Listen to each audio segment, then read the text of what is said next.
Assalamualaikum warahmatullahi wabarakatuh. Bismillahirrahmanirrahim. Ashhadu an la ilaha illallah wa ashhadu anna Muhammadar Rasulullah. Allahumma salli ala Sayyidina Muhammad wa ala ali Sayyidina Muhammad. Rabbi shrah li sadri wa yassir li amri wahlul 'uqdatam min lisani yafqahu qawli. Amin. Bismillahirrahmanirrahim. Salam hormatku buat para jamaah uripi Allah, baik yang ada di pondok pengajian Tauhid Nur Tajalli Sifatullah ataupun yang ada di luar dan di dalam negeri. Semoga kita semua senantiasa di dalam jalan Allah Subhanahu wa ta'ala. Amin ya rabbal alamin. Sebelum kita awali kajian di malam Sabtu, malam Ahad yang indah ini, marilah kita gemahkan bersama di dalam nyawa, di dalam jiwa, di dalam hati, di dalam roh, dan di dalam kehidupan ini dengan kalimat-kalimat thayyibah. Subhanallah walhamdulillah wa la ilaha illallah wallahu akbar wa la hawla wa la quwwata illa billahil aliyyil azim. Sadaqallahul azim. Pada malam ini kajiannya kami beri judul aurat. Jadi makna aurat itu bila dikaji lewat sudut pandang syariat, yakni auratnya tubuh. Bila laki-laki auratnya dari pusar sampai ke lutut, bila perempuan auratnya seluruh badannya kecuali ketika salat, anggota tubuh yang bisa kelihatan telapak tangannya dan wajahnya ketika di dalam salat. Akan tetapi aurat di sisi Allah itu bagaimana? Jadi kembali kepada kisah asal usul kejadian manusia, yakni Bani Adam. Nabi Adam dulu dan Siti Hawa ketika di dalam surga, makan dan minumlah sesukamu, asalkan engkau jangan mendekati pohon ini. Jangan mendekati kayu ini, kayu hayyun. Jadi makna secara syariatnya ya pohon sebangsa pohon, kayu atau buah-buahan. Akan tetapi di sisi Allah jangan kau mendekati pohon ini, kayu ini. Apa maknanya? Ketika Adam dan Hawa memakan buah khuldi, atau ketika tiap-tiap diri manusia memakan atau menghak miliki buah-buah kehidupan ini menjadi miliknya, buah badan ini menjadi miliknya. Tentunya seluruh apa yang diantara hidup dan badan ini, seluruh aktivitas yang kita kerjakan, sholat, zakat, puasa, zikiran dan sebagainya, ritual-ritual ibadah pasti kita makan bersama. Maknanya dimakan, diaku-akuilah sebagai pelaku manusianya yang berkuasa untuk melakukan semua di dalam kehidupan ini. Inilah yang dimaksud buah khuldi itu. Buah yang terlarang untuk dikonsumsi. Alhamdulillahirabbil alamin. Ketika Nabi Adam dan Siti Hawa melanggar perintah Allah untuk jangan mendekati pohon ini, malah dimakan oleh Adam dan Hawa. Seketika itu juga terbukalah auratnya, sehingga telanjang bulatlah Adam dan Hawa. Cerita ini bila digaji dengan versi manusia, ya telanjangnya badan-badan ini. Tergantung siapa yang bercerita, versi manusia atau versinya Allah. Versi hawa nafsu apa versinya iman. Akan tetapi selama ini iman kita hanyalah iman kepada iblis dan setan. Iman kita hanyalah iman kepada hawa nafsu kita sendiri. Iman kita hanya kepada jin yang selama ini membara dan membakar hati kita. Jadi yang dipahaminya pasti bangsa jin, bangsa makhluk. Jadi ceritanya ya cerita makhluknya. Terbukanya auratnya ya terbukanya aurat badannya. Akan tetapi di sisi Allah apa yang dimaksud terbukanya auratnya Nabi Adam dan Siti Hawa? Terbukanya aurat Adam dan Hawa ketika melanggar perintah Allah, yakni ngaku-ngaku punya hidup, ngaku-ngaku punya badan, ngaku-ngaku berkuasa di dunia ini, lebih berkuasa daripada Tuhannya. Inilah yang dimaksud auratnya Adam. Yang dulunya Adam tidak ada, maka Adam merasa Adam dan Hawa tidak akan pernah bertemu dan menikah lagi sebelum kiamat tiba, sebelum lewat pintu baiat, maka akan terpisah terus. Adamnya terpisah, Hawanya terbakar terus.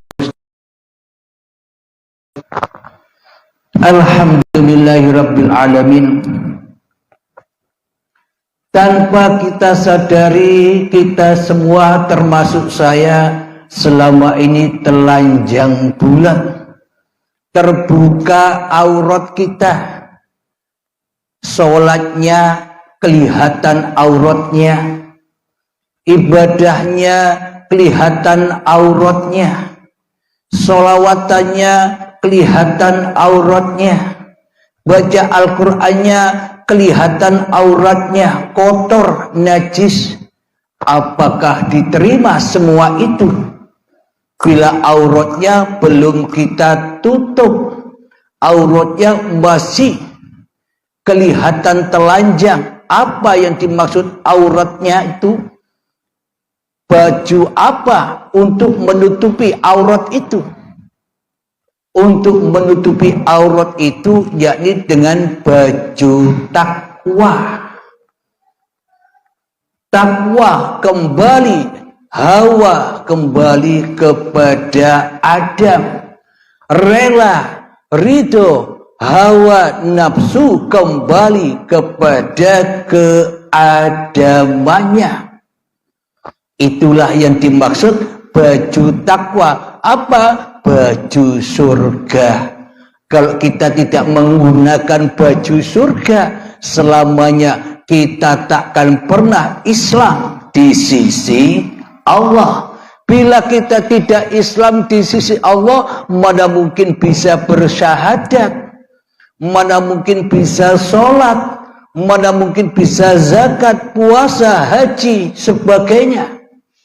Maka semua itu hanyalah angan-angan saja, imajinasi saja apa yang sudah kita lakukan selama ini. Karena di sisi Allah hukumnya batal. Hidup kita saja batal, badan kita saja batal, apalagi di antara hidup dan badan. Sholat yang kita upayakan, ibadah yang kita upayakan, amal yang kita kerjakan, ilmu yang kita cari, semuanya serba batal. Karena tidak menggunakan baju surga, yakni baju takwa. Kembali ke surga, kembali ketemu dengan Adamnya. Hawa nafsu ketemu dengan ketiadaannya. Itulah yang dimaksud Adam dan Hawa. Maka Hawa itu akan selalu tenang, damai bila sudah kembali kepada keadamannya, kembali ke surga. Jadi apakah baju takwa itu adalah baju surga ketika Adam belum mengkonsumsi buah atau pohon yang dilarang itu. Jadi bila kita kaji secara syariat, maka semuanya hanya dongeng-dongeng belaka. Semuanya hanya cerita-cerita semu saja yang selama ini tak pernah kita buktikan keberadaan cerita yang ada di dalam Al-Quran itu. Kenapa selama ini kita tidak bisa membuktikan? Karena selama ini kita ahli neraka. Kita masih di dalam neraka. Apa di dalam neraka itu? Masih mentuhankan hawa nafsu kita sendiri daripada mentuhankan Tuhan yang menciptakan hawa nafsu. Alhamdulillahirabbil alamin. Sebelum kita lanjutkan, marilah kita kembali ke Bani Adam. Marilah kita kembali ke asal muasal kejadian keberadaan diri manusia kita, yakni jadilah anak cucunya Adam. Jangan jadi anak cucunya setan. Selama ini kan posisi kita menjadi anak cucunya setan, yang selalu ingkar, yang selalu membangkang kepada Tuhan yang telah menciptakannya. Seolah-olah kita yang paling wujud daripada wujud Tuhan, seolah-olah diri kita yang hidup daripada hidup Tuhan. Inilah bukti bahwa kita selama ini jadi anak cucunya setan, tapi tidak terasa, tidak kita sadari. Kenapa? Karena hati kita masih keras, hati kita masih buta, lebih keras dari kerasnya batu. Barang siapa di dunia ini buta mata hatinya, maka akhiratnya pun juga buta. Man kana fi hadhil a'ma wa huwa fil akhirati a'ma wa adallu sabila. Barang siapa buta mata hatinya di dunia ini, maka di akhiratnya pun akan buta. Jadi mendengar kata-kata akhirat ini jangan dibayang-bayangkan besok. Akhirat itu pun juga sekarang. Dunia dan akhirat sekarang. Makna dari akhirat itu akhir perjalanan apa yang kita lakukan, berakhir kemana? Berakhir kepada Allah kah, lillah kah, atau berakhir kepada hawa nafsu yang merasa punya hidup dan badan ini, dan hawa nafsu yang merasa melakukan apapun yang diperbuatnya. Itulah akhirat. Akhir dari perjalanan manusia menuju setan atau menuju Allah. Bila di dalam hati kita Allahnya gaib, Allahnya tak ada, Allahnya tak hadir. Bila di dalam hati kita yang hadir hanyalah diri kita sendiri, hawa nafsu kita sendiri, maka itu tandanya akhiratnya pun sesat, tersesat.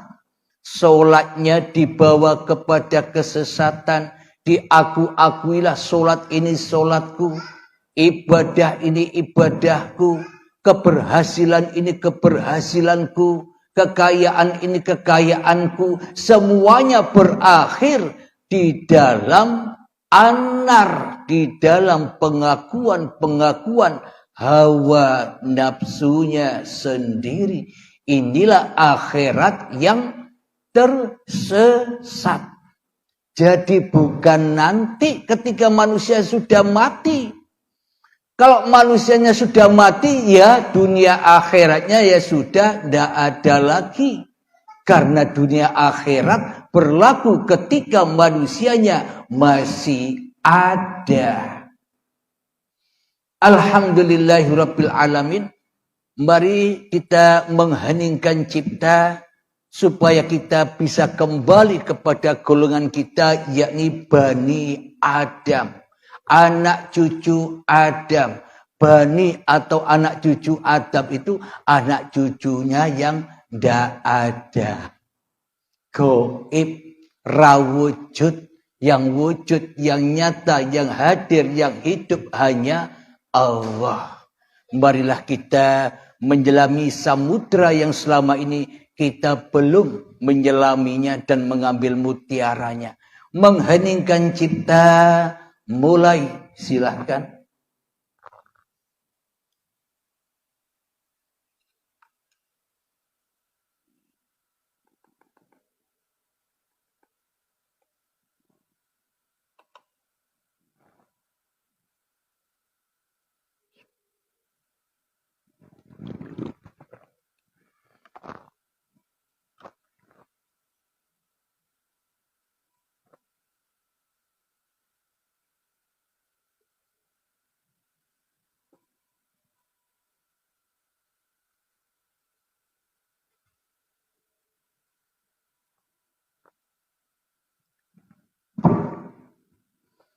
Alhamdulillahirabbil alamin. Mengheningkan cipta selesai. Mari kita buka Al-Qur'annya di dalam surat Al-A'raf ayat yang ke-26. A'udzu billahi minasy syaithanir rajim. Bismillahirrahmanirrahim.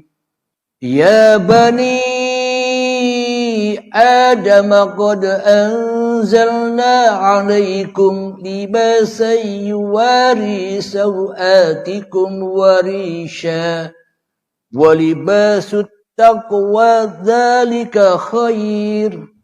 Dzalika min ayatillahi la'allahum yadhakkarun. Yang artinya, wahai anak cucu Adam, sesungguhnya kami telah menyediakan pakaian untukmu, menutupi auratmu, dan untuk perhiasan bagimu. Tetapi pakaian takwa itulah yang lebih baik. Demikianlah sebagai tanda-tanda kekuasaan Allah. Mudah-mudahan mereka ingat. Shadaqallahul azim. Jadi bagaimana mungkin kita bisa ingat Allah selama ini, selama kita belum ada baju takwa di dalam hati kita? Bagaimana mungkin kita bisa mengingat Allah yang tak wujud? Bagaimana mungkin kita bisa mengingat Allah yang gaib, yang tak nyata? Pastinya di dalam hati kita selama ini selalu mengingat dan mengingat aurat kita sendiri. Apa aurat kita? Hidup yang kita akui sebagai hidup kita, itulah aurat kita. Badan yang kita akui sebagai badan kita, itulah aurat kita. Ilmu yang kita akui sebagai milik kita di hati kita, itulah aurat kita. Amal-amal yang sudah kita kerjakan, semuanya diakui kita yang melakukan, itulah aurat kita. Kekayaan, keberhasilan yang mana di dalam hati kita mengakui semua, hanyalah kita yang berdaya upaya, itu juga aurat kita. Bagaimana mungkin kita bisa memakai baju takwa sementara kita selama ini terbuka terus auratnya? Jadi untuk bisa mengingat Allah ya harus pakai baju takwa, bukan baju-baju secara dohir lo ya. Bajunya hati. Apa bajunya hati? Kembalilah ke asal usulmu. Kembalilah kepada nenek moyangmu, wahai Bani Adam. Bani yang ora ono, bani yang tak ada, bani yang hanya diadakan oleh Sang Pencipta. Itulah yang dimaksud Bani Adam. Ketika manusianya mengembalikan hak-hak cipta Tuhannya, ya ayyatuhan nafsul mutmainnah, wahai jiwa-jiwa yang tenang. Bagaimana caranya jiwa bisa tenang? Irji'i ila rabbiki radiyatan mardiyah. Kembalilah, pulanglah dengan rela dan ridho kepada Tuhanmu yang menciptakan kamu. Itulah cara memakai baju takwa. Itulah cara agar kita tidak terbuka lagi auratnya. Wadkhuli fi ibadi, maka masuklah ke dalam hamba-hambaku yang mengabdi. Wadkhuli jannati, dan masuklah ke dalam surgaku. Inilah perjalanan-perjalanan Adam dan Hawa ketika menikah lagi di dalam baiat. Ketika menikah lagi manusianya yang bisa menjalani mati sebelum mati. Manusia-manusia yang berbondong-bondong masuk ke dalam agama Allah. Yakni manusia yang mengenakan kembali baju takwanya. Ketika Adam di surga dulu mengenakan baju takwa. Adam itu kebalikan dari wujud. Kalau wujud hanya Allah yang wujud. Lawan kebalikan dari wujud adalah Adam. Selain Allah tidak ada. Itulah nenek moyang kita dari yang tidak ada kembali kepada yang tidak ada. Sehingga amaliyah kita, sehingga hidup kita, sehingga badan kita, dan sehingga semua apa yang kita lakukan bisa pulang kembali menuju lillahi ta'ala. Itulah jalan lillahi ta'ala. Bila kita belum menggunakan baju takwa, bila kita masih telanjang kebuka aurat hawa nafsu kita, maka selamanya hati kita takkan pernah bisa lillahi ta'ala. Akan tetapi meskipun mulut hati mengucapkan lillahi ta'ala, tapi prakteknya pulang kepada neraka, yakni linafsi. Amalnya dimakan sendiri, hidupnya dimakan sendiri, badannya dimakan sendiri. Apa maknanya dimakan sendiri? Diaku-akui sebagai milik manusianya. Sehingga Tuhan tak ada perannya sama sekali bagi manusianya. Karena manusianya sudah menjadi Tuhan bagi dirinya selama ini. Alhamdulillahirabbil alamin. Jadi takwa inilah pakaian yang terindah. Dengan takwa hati bisa tenang. Dengan takwa hati bisa enjoy menghadapi hiruk pikuknya kehidupan dunia ini. Bagi orang-orang yang tak memakai baju takwa, terbukalah auratnya, terbukalah kebanggaannya, terbukalah kemuliaannya, terbukalah fahsya wal mungkar yang ada di dalam hatinya, karena Tuhannya gaib. Inilah penyakit utama manusia.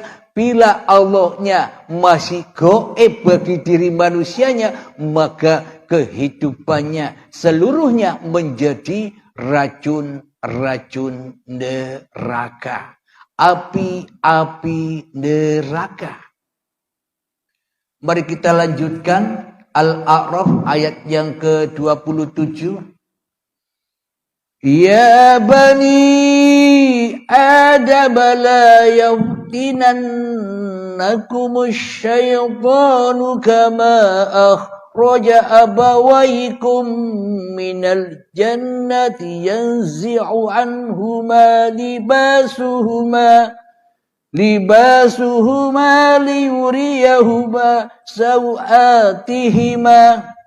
Innahu yarakum huwa wa qabiluhu min haitsu la tarawnahum.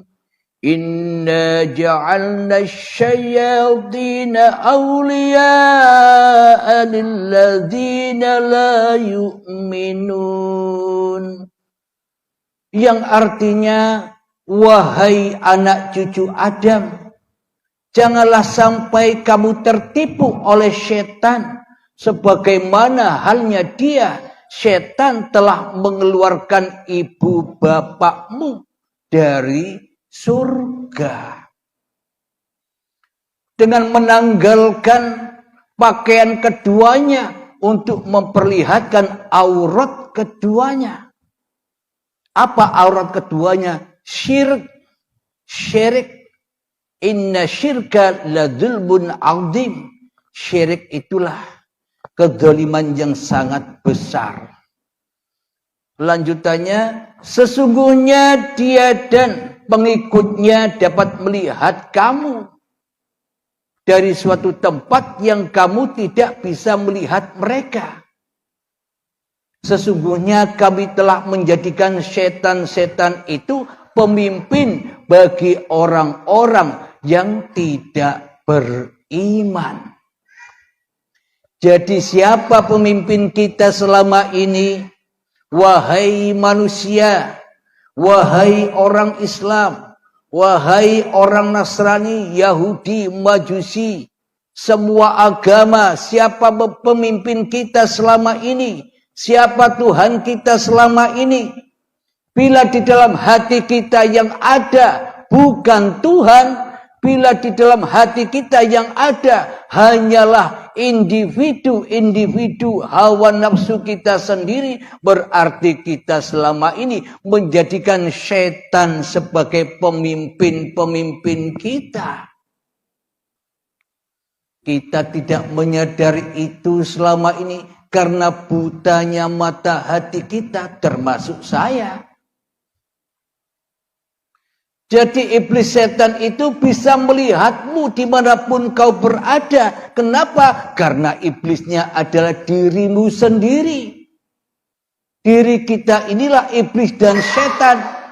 Dimanapun, kemanapun kita pasti diintai. Diajak untuk telanjang. Diajak untuk membuka aurat. Diajak untuk syirik kepada Tuhan. Diajak untuk selalu mensekutukan Tuhan. Diajak untuk selalu menyerupai Tuhan di dalam hati kita selama ini. Inilah baju-baju yang kita pakai selama ini, yakni bajunya iblis dan setan. Karena kita selama ini menjadikan setan dan iblis sebagai pemimpin-pemimpin kita. Karena kita selama ini tidak beriman. Bagaimana mungkin kita disebut iman? Tuhannya saja gaib. Bagaimana mungkin kita disebut beriman? Tuhannya saja tidak nyata, tak jelas, tak hadir di dalam hati kita. Alhamdulillahirabbil alamin. Inna syaitana lakum aduwwum mubin. Sesungguhnya syaitan adalah musuhmu yang nyata bagimu. Siapa yang paling wujud di hatimu? Bila diri manusiamu yang wujud, maka itulah syaitannya. Bila dirimu sudah kembali kepada keadamanmu, ketiadaanmu, maka terwujudlah la ilaha illallah. Inilah pakaian takwa itu untuk menutupi aurat-aurat yang telanjang. Bila auratnya sudah tertutup dengan baju takwa, maka apapun yang diperankannya, apapun yang dikerjakannya, semuanya suci, bersih. Itulah yang dikatakan amal soleh. Itulah yang dikatakan amal kebajikan. Dan itulah amal yang pasti diterima oleh Tuhan yang menciptakan manusianya. Bagaimana mungkin tidak diterima amal-amal manusia, sementara manusianya di dalam hatinya sudah tak mampu lagi beramal. Jangankan beramal, hidup saja tak mampu. Inilah yang dimaksud amal-amal yang lillahi ta'ala. Inilah ilmu-ilmu. Inilah wejangan-wejangan agama Tuhan yang dibawa oleh para nabi dan para rasul. Sesungguhnya agama itu adanya di hati. Hati setiap manusia. Karena hati setiap manusia itu adalah kitabullah. Al-insanu sirri wa ana sirruhu. Manusia itu adalah rahasiaku, kata Allah. Jadi ketika kita belum tahu, tidak tahu siapa diri kita, maka selamanya hidup kita telanjang seperti orang gila. Tapi gilanya bukan gila kepada Allah, tapi gila kepada dunia. Hatinya terpaut hanya memikir-mikirkan dunia dan kesenangannya saja. Itulah aurat-auratnya. Maka ia takkan pernah bisa sholat meskipun ia sholat. Ia takkan pernah bisa ibadah meskipun ia ibadah. Karena sholat dan ibadahnya hanyalah menjadi racun-racun yang semakin membunuhnya saja. Racun-racun yang semakin membuka auratnya saja. Dengan amalnya, dengan ibadahnya, merasa bangga dirinya. Dengan amalnya dan ilmunya, merasa mulia dirinya. Inilah bukti semakin kita ibadah tanpa busana, tanpa berpakaian baju takwa, maka semakin tersesat. ibadah-ibadah kita. Kenapa? Karena ibadahnya hanyalah untuk pemuas hawa nafsunya sendiri. Alhamdulillahirabbil alamin. Jadi tentang Bani Adam itu, kita sesungguhnya berawal dari Bani Adam, anak cucunya Adam. Maknanya bila dipahami secara syariat, ya anak cucunya makhluk.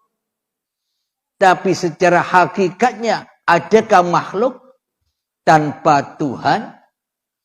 Adakah ciptaan tanpa pencipta? Apakah ada wayang tanpa sang dalang? Jadi makna Adam, Bani Adam itu adalah sadarilah bahwa sesungguhnya diri manusia kita ini adalah tak ada. Yang ada hanya Sang Pencipta. Bila Anda tidak percaya, inilah tanda bukti bahwa bahwa kita selama ini ngaku-ngaku jadi Tuhan. Apa Anda capek jadi Tuhan terus? Apa tidak capek menjaga-jaga Tuhan dengan amal-amal ibadah kita? Selama kita menjaga-jaga Tuhan di dalam amal-amal dan ibadah kita, itu salah jalan. Itu kebalik. Sebenarnya hanya Allah yang bisa menjaga hambanya. Hanya Sang Pencipta yang bisa menjaga apa yang diciptakannya. Bukan ciptaan yang menjaga Sang Pencipta. Karena iman kita selama ini terbalik. Mestinya jadi Adam kok malah jadi Tuhan. Mestinya tiada kok ngaku-ngaku ada. Inilah yang dimaksud kita selama ini telah menjadikan iblis dan setan sebagai pemimpin-pemimpin di dalam hati kita selama ini. Maka dari itu hati kita selalu sengsara, selalu ketakutan, selalu berkhawatir di dalam kehidupan dunia ini. Karena dirinya sudah ngaku jadi Tuhan, ngaku yang ada hanya dirinya, Tuhannya gaib. Berarti selama ini kita sudah menjadikan Allah ketika di dalam hati kita hanya diri kita yang wujud. Berarti secara tidak sadar kita sudah menjadikan Allah sebagai Bani Adam. Jadi Allahnya yang kita jadikan Bani Adam, kita jadi Tuhan. Kita sujud terus di dalam hati kita kepada iblis dan setan. Kita tak pernah mau sujud kepada asal usul diri kita, yakni Bani Adam. Maka dari itu, apapun ritual-ritual ibadah di dalam seluruh agama, apapun perintah-perintah syariat yang ada di agama apapun, semuanya itu bertujuan supaya manusianya bisa kembali kepada nenek moyangnya, yakni bersujud kepada Bani Adam, supaya ketemu dengan Tuhannya, supaya nikah lagi antara Adam dan Hawa, dijabar rahmat, mendapat rahmat dan hidayahnya Allah. Alhamdulillahirabbil alamin. Dengan kajian-kajian paparan uripe Allah, kita membuka kembali lembaran-lembaran yang selama ini terpendam.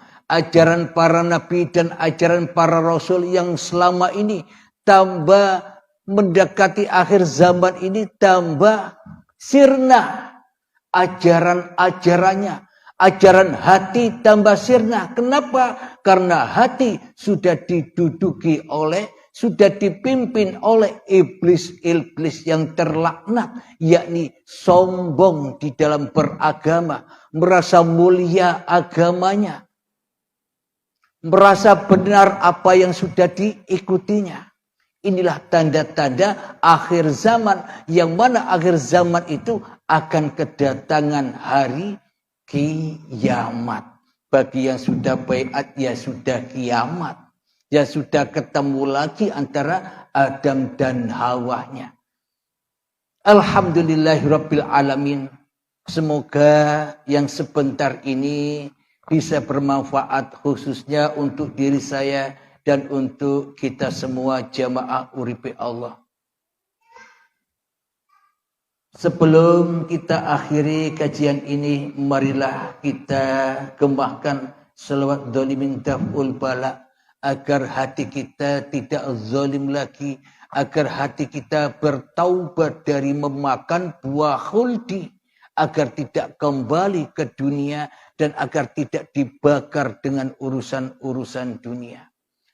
Allahumma salli ala sayyidina Muhammad wa asghili zalimin bil zalimin. Allahumma salli ala sayyidina Muhammad wa azghili zalimin bi zalimin wa akhrijna min bainihim salimin wa ala alihi wa sahbihi ajma'in. Alhamdulillahirabbil alamin. Allahumma ya qadiyal hajat, Allahumma ya mujibad da'awat, Allahumma ya rafi'ad darajat, Allahumma ya muhillal muskilat, Allahumma ya syafiyal amrad, Allahumma ya kafiyal muhimmat, Allahumma ya dafi'al baliyat, Allahumma khtim lana bil iman, Allahumma khtim lana bil islam. Rabbana atina fid dunya hasanah wa fil akhirati hasanah wa qina adzabannar. Wa sallallahu ala sayyidina Muhammad wa ala alihi wa sahbihi wasallam. Walhamdulillahi rabbil alamin. Akhir kalam. Assalamualaikum warahmatullahi wabarakatuh.